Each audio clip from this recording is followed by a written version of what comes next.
Assalamualaikum warahmatullahi wabarakatuh. Bismillahirrahmanirrahim. Alhamdulillahirabbil alamin. La ilaha illallah wahdahu la syarikalah. Lahul mulku wa lahul hamdu wa huwa ala kulli syai'in qadir. Asyhadu an la ilaha illallah wa asyhadu anna Muhammadan abduhu wa rasuluh. Allahumma shalli ala Muhammad wa ala ali Muhammad kama shallaita ala Ibrahim wa ala ali Ibrahim fil alamina innaka hamidum majid. Alhamdulillah sahabat percikan iman yang Allah muliakan, dengan izin Allah subhanahu wa ta'ala, pagi ini kita semua masih diberi kesempatan untuk menjalani kehidupan.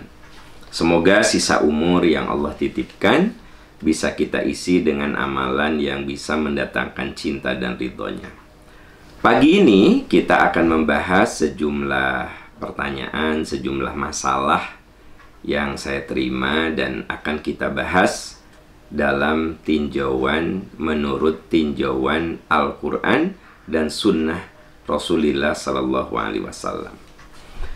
Ya, kita mulai dengan kasus yang pertama. Assalamualaikum Ustadz. Waalaikumsalam warahmatullah. Semoga Ustadz sehat dan husnul khotimah. Amin ya rabbal alamin. Izin bertanya, apakah dalam Islam ada harta gonogini jika saya adalah statusnya istri baru dari suami, dan jika suami wafat sedang anak tiri saya memusuhi saya dan mengklaim hak-hak mereka atas harta suami, apakah mereka berhak mengusir saya? Jazakallah khair Ustadz. Amin.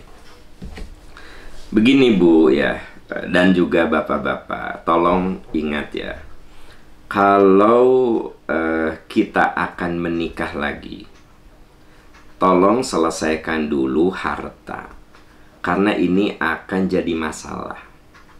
Ibu menikah dengan suami yang ditinggalkan wafat oleh istrinya. Nah, di dalam harta suami Anda itu memang ada hak dari anak-anaknya, atau ibu sebut tadi anak tiri gitu. Nah, jadi sebenarnya kalau rumah yang ditinggali sekarang ini adalah rumah yang dulu dipakai dengan almarhumah istri suami Anda.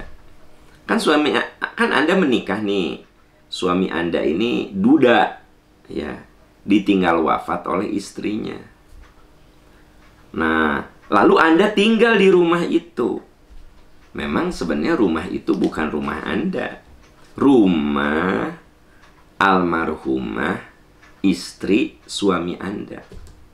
Dan itu hak dari anak-anaknya atau anak tiri Anda. Jadi kalau anak tiri Anda menuntut rumah itu, ya memang itu milik mereka. Yang salah itu suami Anda. Harusnya suami Anda menyerahkan dulu rumah itu kepada anak-anak. Nah, suami Anda nikah sama Anda, so beli lagi rumah yang baru. Kalau nggak ada, ngontrak gitu, supaya persoalan yang Anda hadapi tidak terjadi. Jadi sebenarnya persoalan ini terjadi karena suami Anda tidak membagikan dulu warisan. Makanya Bapak Ibu, saudara-saudaraku tercinta, kenapa Islam mengajari kita untuk menyelesaikan warisan? Supaya tidak jadi pertengkaran. Ya. Ini catat ya. Kalau misalnya Anda Bapak, Anda ditinggal wafat oleh istri, bagikan dulu harta itu kepada anak-anak. Setelah dibagikan, sok Anda nikah lagi. Supaya harta yang Anda bawa dengan istri yang baru itu tidak ada hak anak-anak. Memang banyak kejadian seperti itu. Ya. Si istrinya meninggal, suaminya nikah lagi, harta belum dibagikan. Nah, anak-anak nuntut, ya, akhirnya berlaku kasar sama ibu tirinya karena dianggap merampas hak mereka. Jadi sebenarnya problem di sini teh bukan Anda, bukan anak tiri Anda, tapi problemnya ada di suami Anda yang tidak menyelesaikan harta warisan. Tolong ini catat ya teman-teman semuanya, sahabat-sahabat gitu. Termasuk kalau ada seorang istri ditinggal wafat oleh suaminya, jangan nikah dulu. Jangan nikah lagi sebelum selesai warisan. Jadi Anda nih, ibu ditinggal wafat oleh suami, sok bereskan warisan. Nih, punya kamu, punya kamu, punya kamu. Mamah, punya mamah ini. Gitu. Ya, punya mamah segini. Baru udah clear begitu, Anda nikah lagi. Maka, ya, persoalan akan selesai.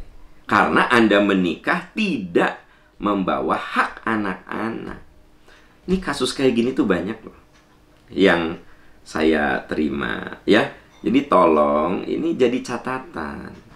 Jangan sampai persoalan itu terjadi karena kita tidak menyelesaikan persoalan utamanya.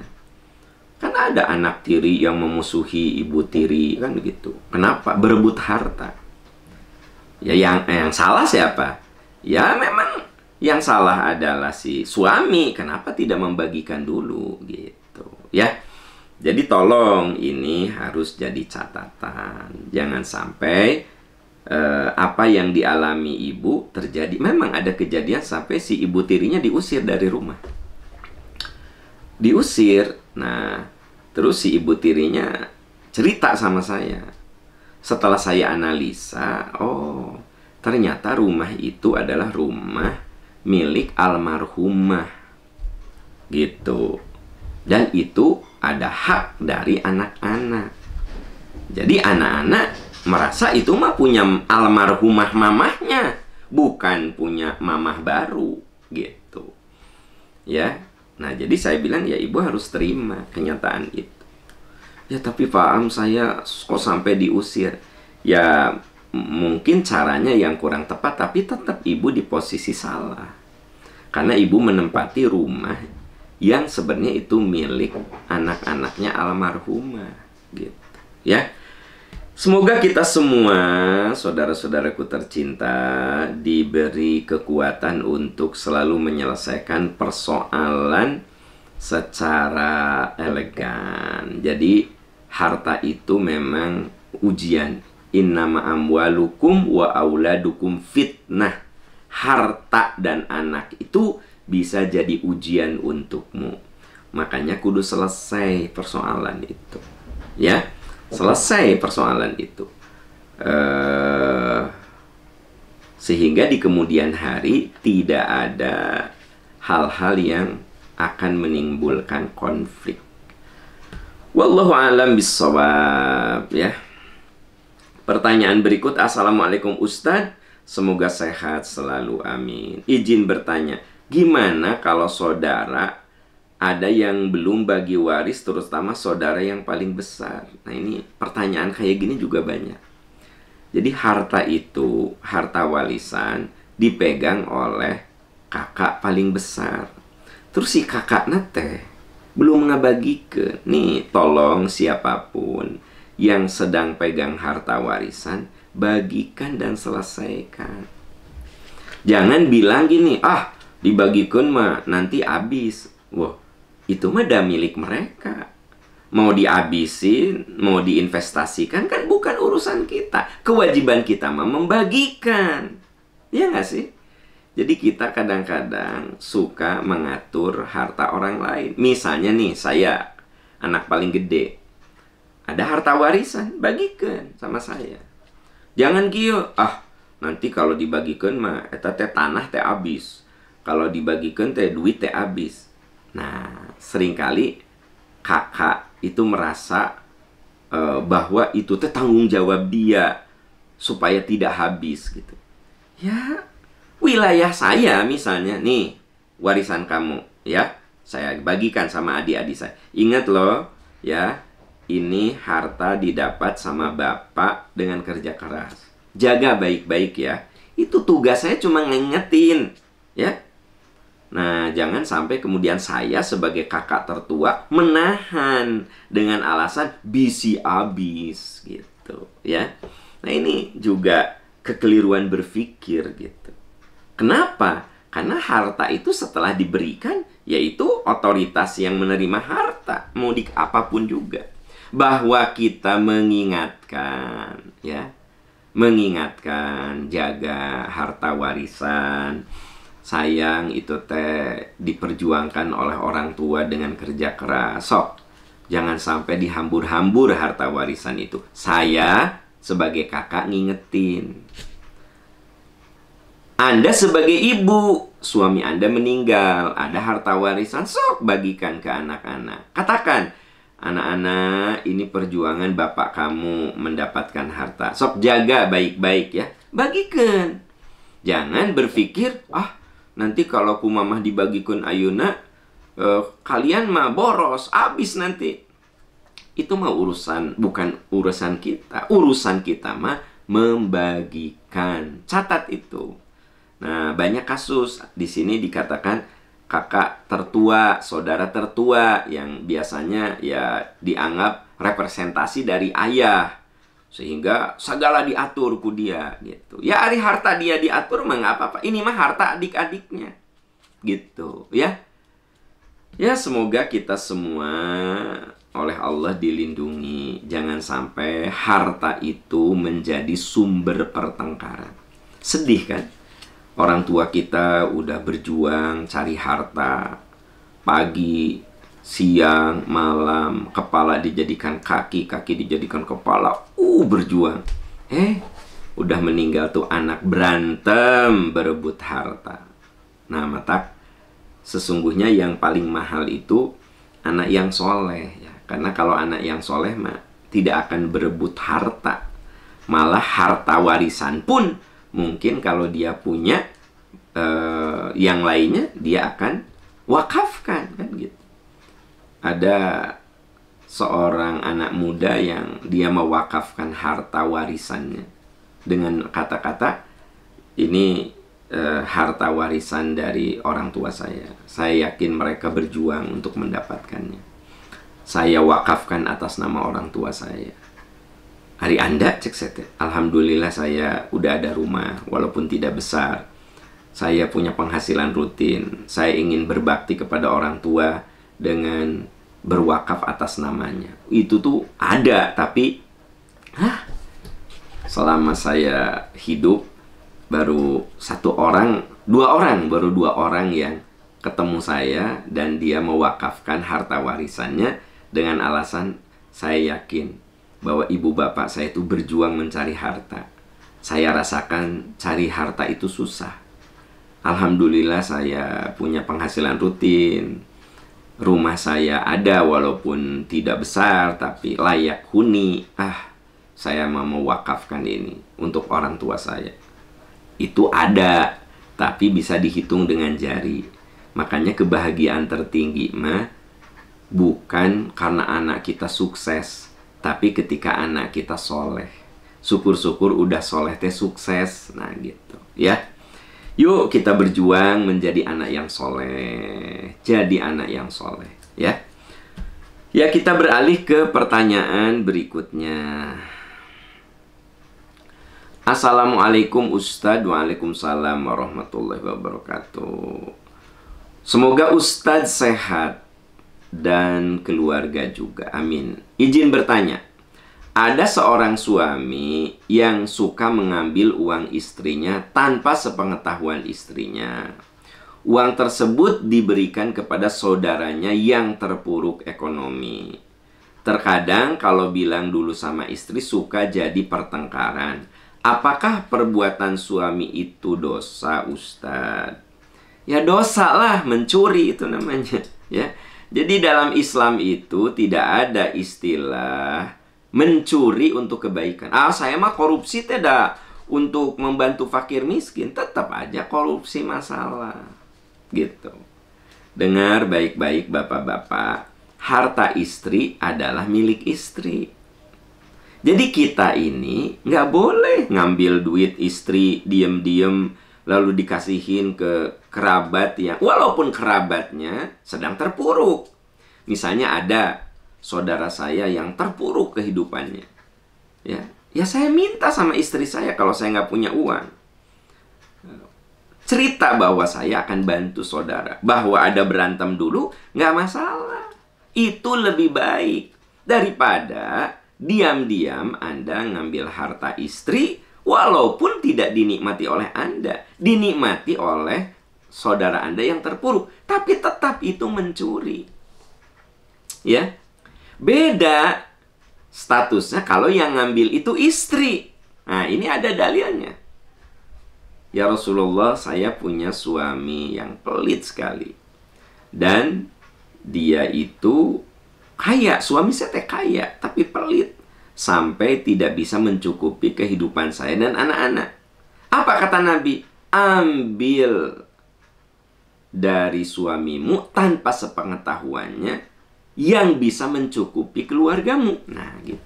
Jadi kalau istri mah ngambil uang suami tanpa sepengetahuannya, bukan untuk foya-foya, tapi untuk kebaikan keluarga, kata Nabi boleh. Anak harus les, minta ke suami, susah banget ya, gitu. Akhirnya, ngambil aja uang suami tanpa sepengetahuan. Bukan untuk foya-foya, ibu gunakan untuk les anak-anak. Ibu gunakan untuk bayar sekolah anak-anak. Karena apa? Anak-anak nunggak bayarannya karena pemberian suami itu sangat syarat sekali. Padahal dia ada duitnya. Itu boleh. Ibu boleh ngambil uang suami, harta suami tanpa sepengetahuannya bil ma'ruf. Dengan cara yang baik, secukupnya memenuhi kebutuhan. Itu istri boleh ke suami. Tapi suami nggak boleh. Saya diam-diam ngambil uang gitu, 300.000, 200.000 dari dompet istri saya. Kan dompet istri saya misalnya duitnya sok kandol tah gitu ya. Cek saya teh kayaknya nggak akan tahu dia. Nah, saya ambil 100.000 gitu. Itu mencuri. Mencuri. Kenapa? Karena saya sebagai suami wajib menafkahi istri. Apa yang jadi milik istri adalah milik dia. Gitu. Apalagi istri saya tuh mendapatkan rezekinya karena keringatnya. Itu nggak boleh saya ambil. Ya. Nah, jadi saudara-saudaraku tercinta, tolong ya, garis bawahi bahwa suatu yang baik harus dijalankan dengan cara yang benar. Walaupun niatnya nolong, tapi caranya benar, nggak boleh nyolong. Niatnya nolong, nggak boleh nyolong. Ya, niatnya nolong, kudu dengan cara yang benar. Catat itu ya. Apalagi kan kita kudu memperlakukan istri dengan baik. Mana istri atau dicuri gitu ya. Tiba-tiba cincin istri teh hilang aja. Ayah, cincin mamah teh hilang. Nya kamu sih merena nyimpenna ngasal. Enggak, yakin di sini, gitu. Merenan ku babi ngepet gitu. Padahal si babi ngepet nate suaminya gitu, ya kan gitu. Mama, eta mah ku babi ngepet merenan. Enggak, itu kan dilaci ya. Itu teh ku babi ngepet. Padahal babi ngepet nate si suamina eta nusok nyolong harta istrina kan gitu. Ya Bapak Ibu, saudara-saudara sekalian ya, semoga Allah menolong kita, menjadikan kita orang yang soleh, orang yang bisa menempatkan diri secara benar menurut takaran-takaran agama. Ya, kita beralih ke pertanyaan berikutnya. Assalamualaikum Ustadz. Waalaikumsalam. Semoga sehat, husnul khotimah. Ustadz, saya mau nanya, saya baru menikah. Suami saya alhamdulillah sehat walafiat. Namun beliau pernah mewasiatkan kepada saya bahwa sepertiga hartanya harus disedekahkan kalau dia meninggal. Masalahnya beliau tidak memberitahu anak-anaknya. Saya khawatir jika anak-anak suami saya bertindak tidak sesuai dengan wasiat suami saya. Apakah boleh jika saya selagi hidup membuat akta hibah atau akta wasiat supaya jelas. Iya, benar ya. Oke. Justru yang benar harus ditulis di notaris. Kalau cuma bilang kalau aku meninggal sepertiga hartaku untuk disedekahkan, tapi anak-anak nggak tahu ya. Kelihatannya ini Anda anak-anak suami kan, mungkin Anda menikah dalam keadaan suami Anda duda ya. Kalau saya baca kasusnya, ya jelas nih, saya sangat setuju bahwa Anda datang ke notaris ya. Kemudian suami membuat pernyataan bahwa hartanya diinfakkan, diwakafkan kalau sudah meninggal. Jadi kalimat kalau sudah meninggal itu namanya wasiat.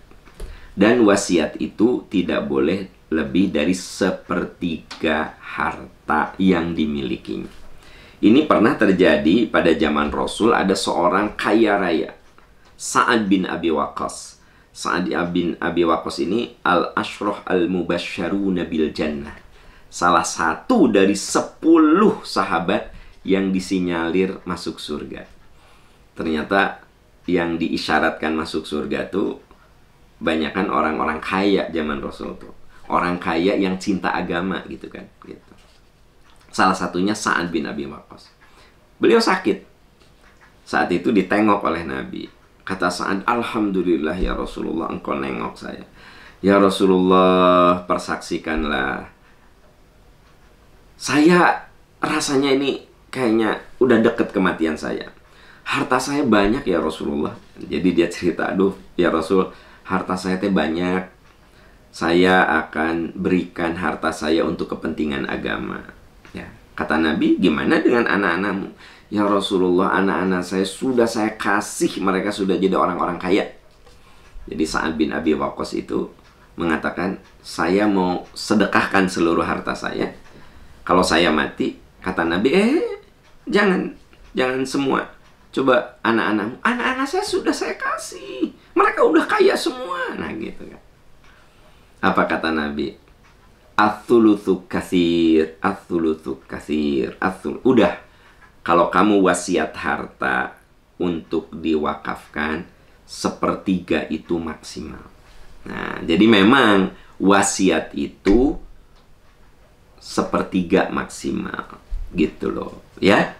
Nah, zaman sekarang mah wasiat itu supaya tidak jadi pertengkaran, dicatat di notaris, dihadirkan anak-anak yang berkaitan supaya mereka tahu bahwa ayahnya itu mewasiatkan sepertiga hartanya untuk kepentingan agama. Makanya kalau kita baca ayat tentang waris, misalnya Al-Anisa ayat 11, 12, 13, selalu ada kalimat mimba diwasiyatin yusina biha. Harta warisan itu dibagikan setelah hutangnya dilunasi, wasiatnya ditunaikan. Nah, gitu. Jadi harta warisan itu harus dibersihkan dulu dengan membayar hutang-hutang almarhum dan mewujudkan wasiat-wasiat almarhum. Gitu rumusnya, ya. Jadi ibu betul, bagusnya ibu datang ke notaris mencatatkan apa yang diniatkan oleh suami Anda supaya tidak jadi bahan pertengkaran di kemudian hari.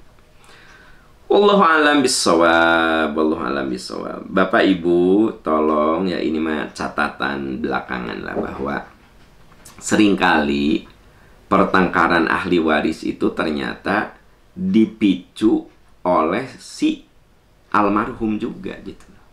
Ya enggak? Ada adik kakak berantem, itu karena si almarhum ngomong gini, ya. Rumah ini mah untuk teteh.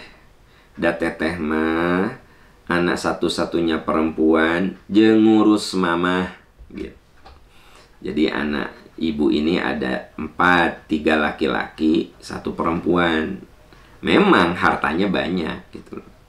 Si ibu ini ngomong jeung si bapak, "Teteh, rumah ini mah keur teteh, untuk kamu teteh," ya gitu. Nah, begitu ibu bapak meninggal, si anak itu bilang sama kakak-kakaknya, "Ini mah ada ti emak jeung bapak, rumah ini mah untuk aku." "Apa emang anak bapak jeung ibu teh cuma kamu?" Wah, berantem gitu. Nah, berantem ini terjadi karena kelakuan si almarhum sebenarnya. Makanya Bapak Ibu, jangan sampai anak-anak kita berantem karena kelakuan kita. Kalaupun Anda mau hibah kepada anak, boleh. Panggil itu anak semuanya. Kumpulkan. Barudak, hadir ka dieu. Ya, AA udah punya rumah. Ya, kamu udah punya. Nah, ini untuk si Ade ya, si Teteh ya. Anak perempuannya cuma 1. Bu bapak ya dihibahkan ya. Nah, panggil notaris, akte hibah. Ya, akte hibah.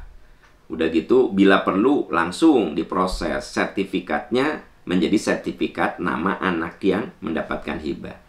Begitu meninggal, clear. Urusan selesai. Ini kita jadi orang tua kadang-kadang menciptakan pertengkaran gitu. Ya, atuh anak teh berantem, berebut. Coba kenapa? Karena kelakuan orang tuanya. Jadi kadang-kadang anak kita berantem itu karena diciptakan oleh kita sendiri, terutama berkaitan dengan harta. Seringlah saya mendapatkan kasus berantem karena harta. Ternyata setelah saya selidiki, tanya ini, tanya itu, oh ini persoalannya di indung bapana, di ibu bapakna gitu loh. Ya, ngomong kesini gini, ngomong kesini gini, nggak ada saksinya. Terus udah gitu, wajar lah kalau orang yang diomong itu merasa itu miliknya gitu ya. Jadi saudara-saudaraku tercinta, sahabat-sahabat yang Allah muliakan, kita sebagai orang tua jangan menciptakan bom waktu. Jangan menciptakan suatu kondisi yang membuat di suatu saat anak-anak kita berantem karena harta. Sayang atuh, kita sudah capek-capek cari harta, pas mati anak berantem karena itu. Kalau Anda mau hibah, sok hibahkan semuanya. Boleh. Ya, saya udah nggak punya apa-apa sekarang. Saya hibahkan semua sama anak saya. Misalnya, boleh. Ya. Nih punya AA, nih punya Teteh, nih punya Ade. Sok, udah. Papa mau udah nggak punya apa-apa ya. Kalaupun meninggal, paling sedikit tabungan untuk kehidupan papa sekarang. Jadi begitu saya meninggal, apa? Ya udah, yang dibagikan tuh yang tersisa aja. Nah, terutama bagi Anda yang punya harta yang banyak, ya. Bagi yang tidak berharta malah tidak apa yang mau dibagikan atuh, ya nggak? Nah, ini mah bagi Anda yang berharta, coba selesaikan harta itu sebelum mati, gitu. Supaya anak-anak kita, na'udzubillah, tidak berantem, ya. Gitu. Wallahu a'lam bishawab.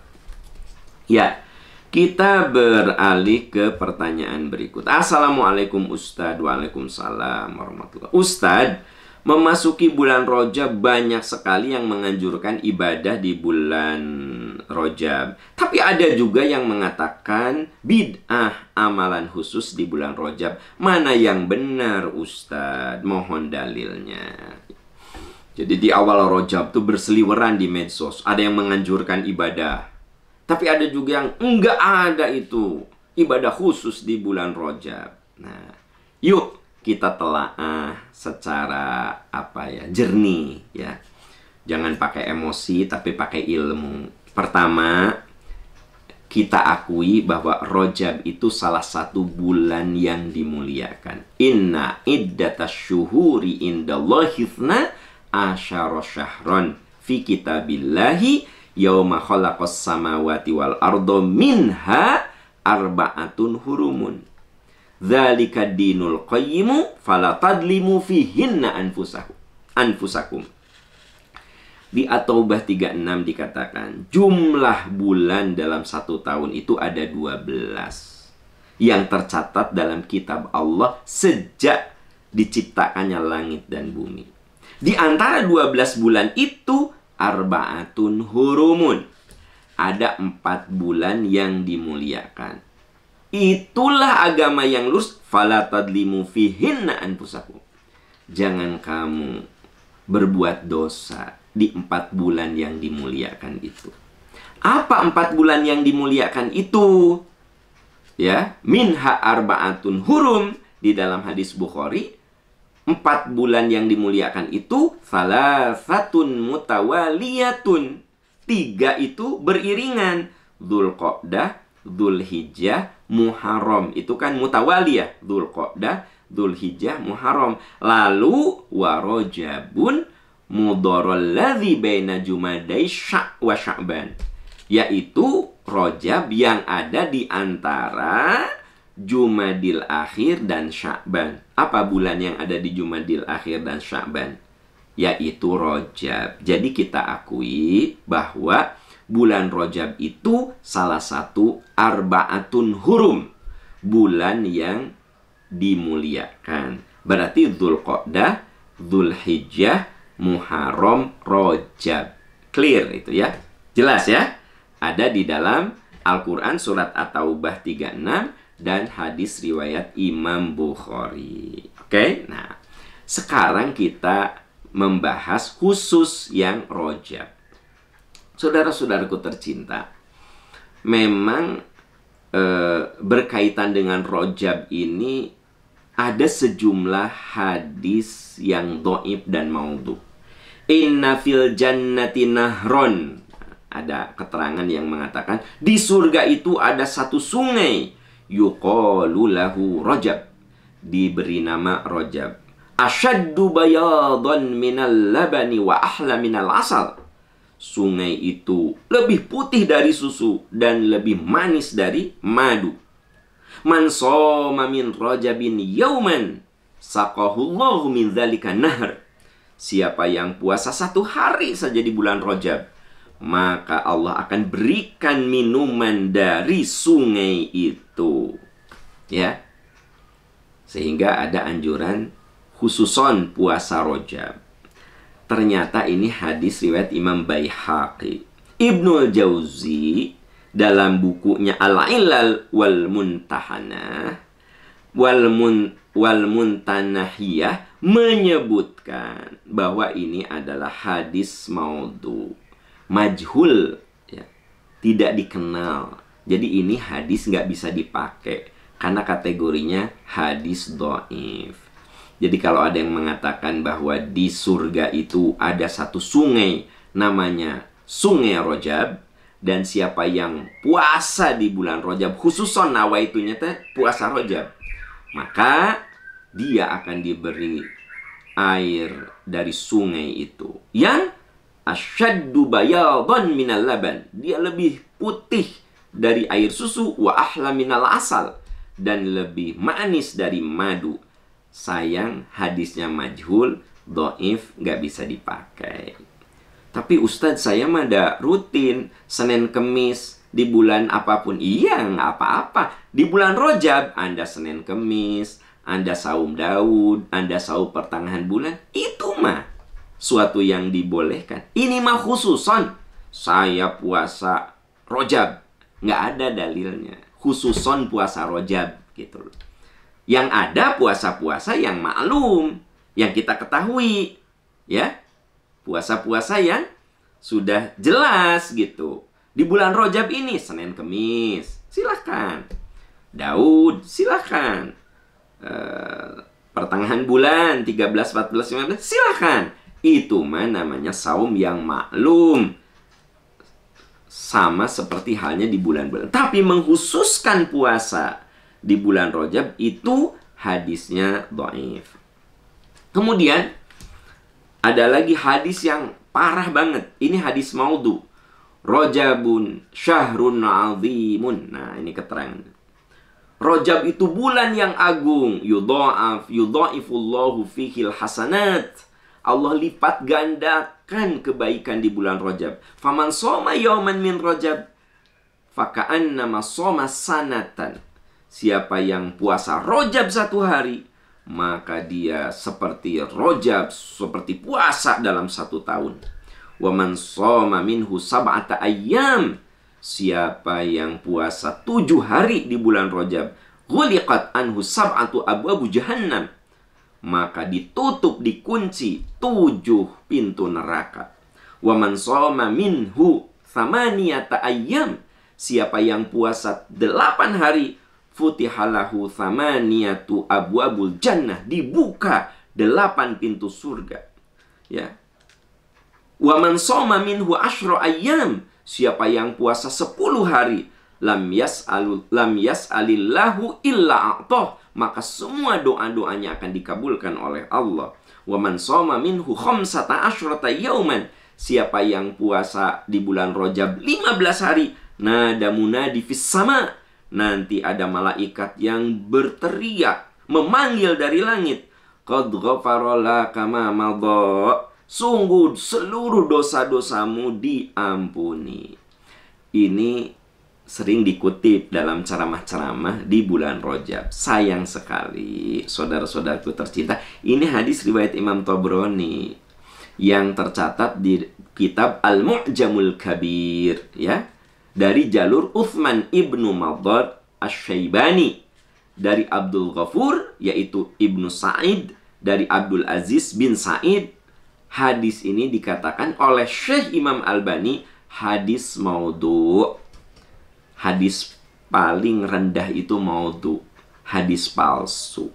Sehingga Imam Albani memasukkan hadis ini dalam silsilah al-ahaditsidh dhaifah, kumpulan hadis-hadis palsu. Jadi saudara-saudaraku tercinta, kita ini confused ya. Jadi di satu sisi bulan Rajab itu agung, tapi banyak hadis dhaif yang menyertainya gitu. Ya. Nah, makanya kita kudu waspada. Kalau Anda bertanya, ini teh ada yang bilang kudu ibadah itu ibadah ini, tapi ada yang bilang nggak ada dalilnya. Iya, kalau saya boleh berkomentar, saya kutip beberapa statement para ulama. Ustadz Ibnul Qayyim, ya, rahimahullah, mengatakan setiap hadis yang membicarakan puasa di bulan Rajab, sholat khususon di bulan Rajab, ya, itu berdasarkan hadis yang dusta, berdasarkan hadis yang palsu, ya, hadis yang tidak bisa dipertanggungjawabkan. Kemudian Ibnu Rajab mengatakan hadis yang membicarakan tentang kekhususan sholat, kekhususan puasa, ya, itu merupakan keterangan-keterangan yang tidak berdasar. Nah, jadi saudara-saudaraku tercinta, ya, jelas di sini bahwa memang kita harus waspada dengan dalil-dalil yang berkaitan dengan keutamaan Rajab. Tentu pertanyaan Anda adalah, nih pertanyaannya ya, terus bagaimana itu tentang status bahwa Rajab itu bulan agung? Nah, itu menunjukkan bahwa pahala di bulan Rajab apapun itu Allah beri keistimewaan seperti di bulan Dzulqa'dah, Dzulhijjah, Muharram. Kalau Anda baca lagi ayat yang tadi saya sampaikan bahwa fala tadlimu fihinna anfusakum, jangan banyak berbuat dosa di bulan itu. Jadi kita sepakati bulan Rajab itu bulan Arba'atun Hurum.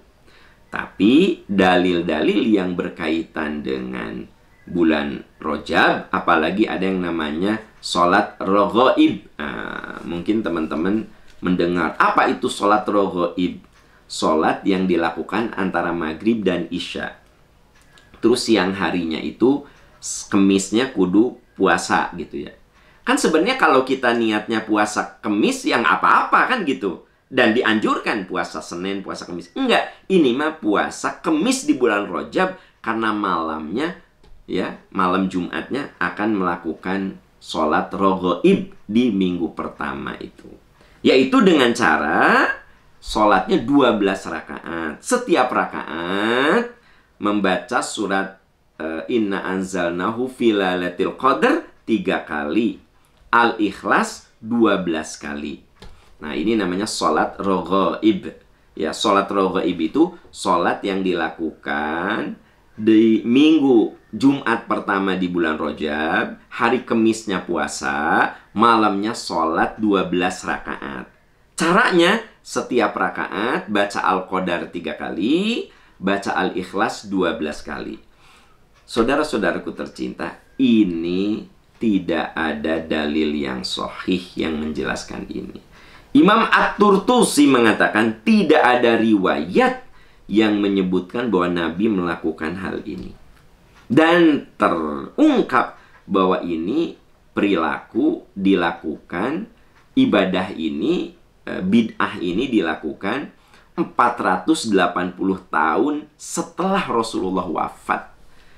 Dilakukan di Baitul Maqdis oleh sekelompok orang yang kemudian dianggap sebagai ibadah di bulan Rajab. Jadi tanpa mengurangi rasa hormat saya, tanpa mengurangi rasa hormat, sholat raghaib itu sama sekali tidak ada dasarnya.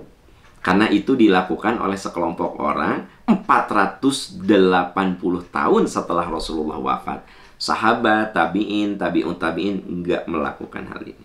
Entah kenapa, kemudian banyak sekali anjuran untuk sholat raghaib nanti di minggu pertama di bulan Rajab. Padahal, sekali lagi, tanpa mengurangi rasa hormat saya, itu tidak ada keterangannya. Sok kita belajar bareng saja, telaah bareng ya. Jadi kita ini sepakat bahwa Rajab itu arba'atun hurum, bulan yang dimuliakan. Ya, Dzulqa'dah, Dzulhijjah, Muharram, Rajab. Jadi gimana tuh? Sok, yuk di bulan Rajab ini kita tingkatkan amalan-amalan yang memang ada contohnya dari Nabi. Kalau Anda mau sholat, sok sholat tahajud. Ya, kalau Anda mau sholat, sok sholat duha yang lebih rajin. Biasanya tahajud seminggu 2 kali, sok atuh sekarang di bulan Rajab mah tiap malam begitu. Ya, biasanya saya tidak pernah saum Senin Kamis, di bulan Rajab mah saum Senin Kamis gitu. Biasanya Anda sudah saum Senin Kamis, di Rajab mah ditambah dengan pertengahan bulan. Jadi intinya tingkatkan ibadah-ibadah yang memang sudah ada keterangannya. Dan tidak perlu menambahkan sholat-sholat tertentu, puasa-puasa tertentu. Semua dalil ya, yang kalau kita lihat dari kitab-kitab yang mu'tamad, itu rata-rata para ulama hadis mengatakan nggak ada satupun dalil tentang sholat Rajab, sholat raghaib, puasa Rajab yang khusus. Itu yang sahih.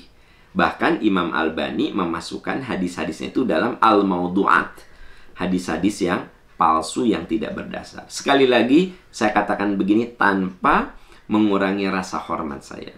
Mari kita belajar, mari kita telaah, bukan dengan emosi, tapi dengan logika-logika ilmiah, supaya tidak jadi pertengkaran. Ya, pakai logika-logika ilmiah, buka pikiran kita, tingkatkan daya kritis kita, ya, gitu. Jangan gini, jangan, ada kata guru saya, jangan begitu, ya. Semua orang itu harus kritis sekalipun dari guru.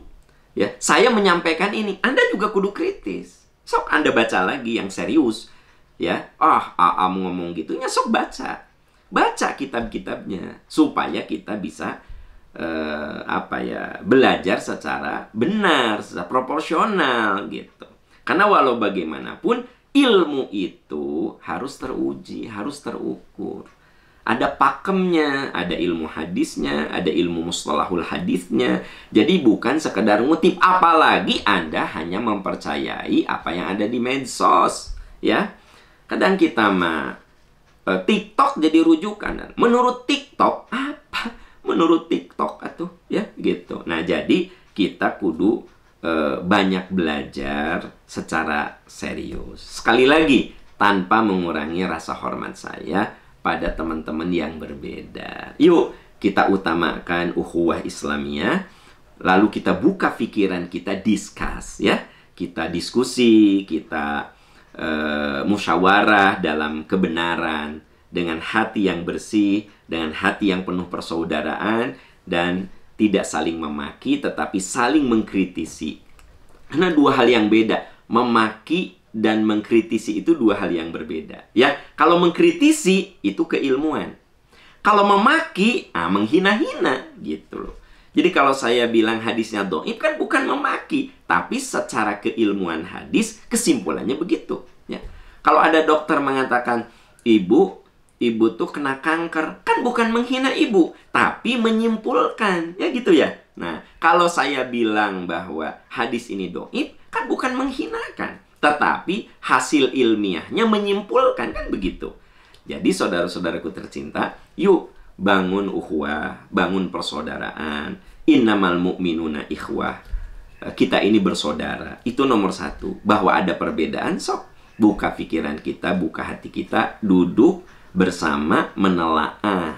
Tidak saling menyalahkan, ya, tidak saling menghina, tapi mari kita temukan kebenaran. Kan itu akhlaknya harusnya.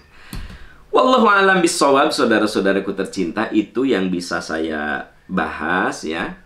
Semoga Allah selalu menyertai kita, membimbing hati kita untuk meraih kebenaran. Semoga Allah menolong kita, menguatkan kita. Subhanaka Allahumma wa bihamdika, asyhadu an la ilaha illa anta, astaghfiruka wa atubu ilaik, walhamdulillahi rabbil alamin. Wassalamualaikum warahmatullahi wabarakatuh.